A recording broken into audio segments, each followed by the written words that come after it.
Hello lovely audience, welcome back to How Logical, and in this video I am going to show you how to change color of image in Canva.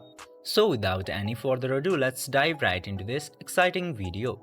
Now in order to change the color of image in Canva, you just simply have to open your Canva application at first, and after opening the Canva application, just simply open the image where you want to change the color. I'm opening this image for example.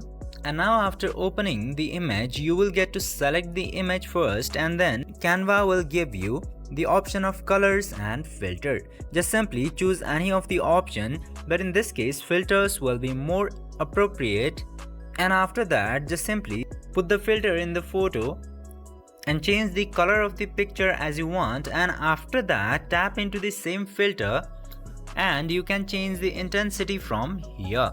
This way you can easily change the color of any image into your Canva.